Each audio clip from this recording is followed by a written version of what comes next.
Hey Finxters, and welcome to the unofficial freelance developer tax guide for hackers. In today's video, I'm going to discuss a very important topic for many freelancers just starting out, many young freelancers, but also older freelancers. So if you're a bit more experienced, this is still very relevant for you. And this is tax. Tax is an important part of any business, and you need to, like in any business, you need to consider taxes for every business decision. And in fact, if you understand the three tricks I show you, the correct mindset to use in taxation, then you can succeed with business. And basically all successful businesses understand this very, very well. And first, the disclaimer: I'm not a tax lawyer or an accountant or anything. I'm just a programmer. I'm a computer scientist myself. So you should not take it as a tax advice, of course.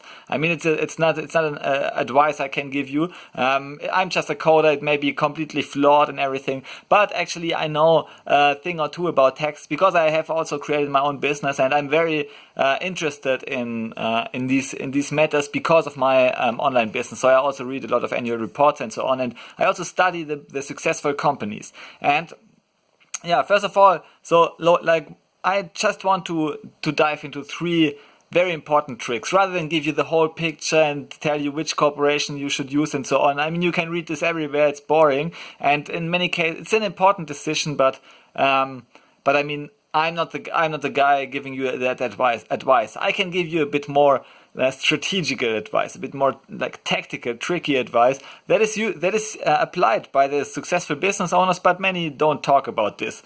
And so I'm not a lawyer, I'm not an accountant, I'm a computer scientist, and let's dive into the first tip. The first tip is your income isn't taxed, but your profits are.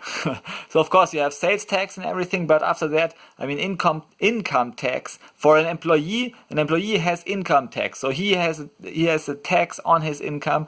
If an employee, say Alice, earns $120,000 and she pays $20,000 in expenses, then her profit is $100,000, and the tax will be in regards to the profit she earns. Okay, so it's always the taxation. The income tax is not a tax on income; it's a tax on profit. So therefore, the first rule is reduce your tax burden by increasing your expenses. Okay, so like this may sound like a counterintuitive tip, but it actually isn't. It's very, very rational. And like the big business owners, Warren Buffett, the big business owners like Amazon, Netflix, all those businesses, they understand this very well. So they have a lot of income, but they also have a lot of expenses. So in the end, many of those companies actually don't earn a lot of money. So they don't have a big profit. They have a big income. They may have a very significant income like Amazon or Netflix, but they don't have so large profits. Usually the profit margin is only 10% or 20% or so of these companies. So they don't make a huge profit, and therefore they don't pay a huge tax. And so you may ask, okay, if I cannot have the profits, what's the point anyway in earning money if I cannot enjoy the profits of this? And this brings us to the point number two. There are two types of expenses. So you should consider expenses to reduce your tax burden. This is like true in every country, right? I don't need to be an accountant or a lawyer to tell you this. I mean, you already know it, that the taxation is from the taxation considers the profit, not the income, and therefore if you have a low profit, then your tax will be relatively low. Yeah, and but you need to differentiate between two types of expenses. One are bad expenses, and these are like consumption expenses, like you spend money on unfocused learning stuff, unfocused marketing campaigns. You just waste money on say any software you don't use. You spend money on eating outside in restaurants every day. You spend money you invest in a software as a service product, for example, that is really expensive. You hire a designer for a web page nobody's looking at, because the web page with no visitors, also on. Yeah, so these are just expenses. You spend the money and the money is gone. The money will never come back. But then there are also good expenses, and good expenses are investments in your company. So usually you know, as a business owner, you know best what these type of expenses are. But so in many cases they can be like hiring people who improve the product that you sell year after year after year. Yeah. So for example, hiring new people who create new products, and the new products will sell for years and will bring profit into your business for years to come. So if you hire somebody, an employee, and pay him to create a new product or to improve an existing product, your future profits, your future cash flow will increase. And in many cases, you will find that these good expenses, they are just investments. They often have a return on investment of 50% or more per year, sometimes 100% per year. So, or for example, if you spend money on your skills, so you invest in your education in your field, then usually if you invest in your education, you can usually increase your hourly rate by 10, 20, 30, 40, 50% with increasing skill. So by just boosting your education, by, for example, buying courses, buying books or so in your field, you will become stronger. You can demand an hourly rate over time, and your education is like an infinite cash system that it pays back throughout your life. Yeah. So if you invest in your education, but also, like as I said, in investing in employees, for example, buying an office and then renting the office to other companies, these type of expenses are good expenses. Why? Because they are investment. They bring they are. If you spend $1 on those investments, usually you don't. This dollar is not gone, but this dollar comes back with some interest in the future. So you have good expense and bad expense. And if you spend money on good expenses, it is still an expense. From an accounting point of view, in many cases, it's just an expense. If you have employees to pay, it's just an expense, and therefore you don't have to tax this. So you can invest pre-tax dollars in order to grow your business engine. Yeah. So, and this is not possible if you are an employee. And you want to build some wealth or build success. You need to invest after tax dollars. So you need to invest into the stock market and so on to build these cash generating assets. So you need to for example, if you earn $100,000, you get taxed 40%. You have only $60,000 left, and you need to consume and everything. So there are maybe $10,000 per year left, which you can invest in the stock market. So and then stock market returns are usually like 7% or so. So you invest $10,000, you earn 7% interest.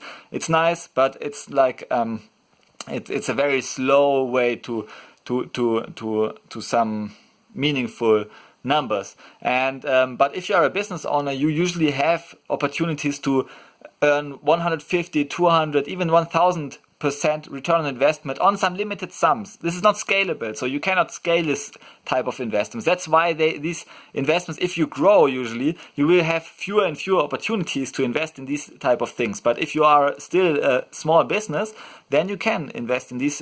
You can invest in these things like hiring an employee, and you get like 100-200% return on investment or so, and therefore you have opportunity to do pre-tax investments. And so this is like the second tip: reinvest as much income as you can. Why? Because it's pre-tax reinvestment. So instead of first paying 30% to the government, you take these 40% and invest it directly into an asset that even generates more, even if it generates only 10% or 20% in a year or so. But it makes sense. But if you can invest more every year, like $50,000 every year, if you have a profit margin of only 50%, and you earn $100,000, you can invest $50,000 per year, and you earn a much higher return. So therefore, it's usually much quicker if you find some good spots to invest your money. Or for example, buying ads. I mean, many businesses thrive on ads. So they just buy ads. They know if they spend $1 on ads, they get $2 in return. So therefore, they have a lot of ad expenses, but they know in the back end they will get these ads back. So I'm not doing this like ad investment. I'm only investing into content, into good solid content, because I think it's the best investment for the community, where other people also benefit. If I just buy an ad, the ad is gone in the next day. But if I invest in content, the content is there, and it improves the world. It makes the world a better place, and therefore I spend a lot of money with Finxter actually on great content, creating great content. Good. And then you have the third important tax like tip, if you want, that pre-tax investment compound very quickly. So if you have like 3 people, I have a calculation, I give it in the description below on my blog.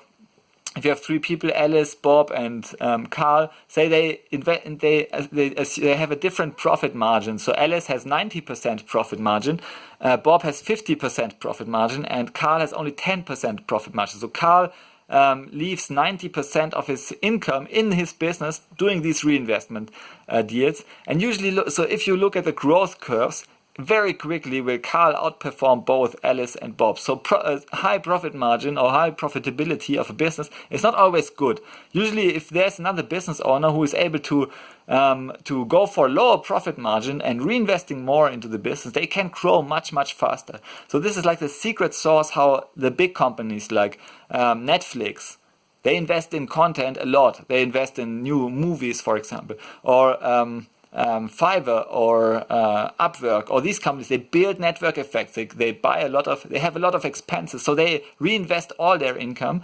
into new employees who improve their services, improve their products, so that more and more people get attracted, and over time they build a growth engine that grows exponentially. So this is like their secret sauce.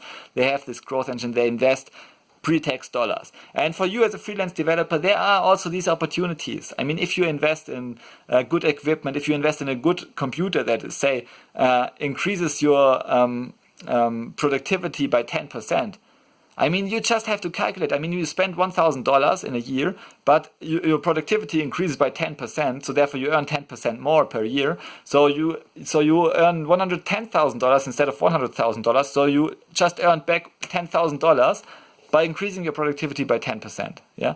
So you spend 1,000, you earn back 10,000. And there are a lot of these small tricks and you need to just to have an eye for this. You need to have a watch out for these opportunities to spend some money, pre-tax investment, and get it back over the course of the following years. So this is like a completely legal, completely ethical way to invest pre-tax dollars.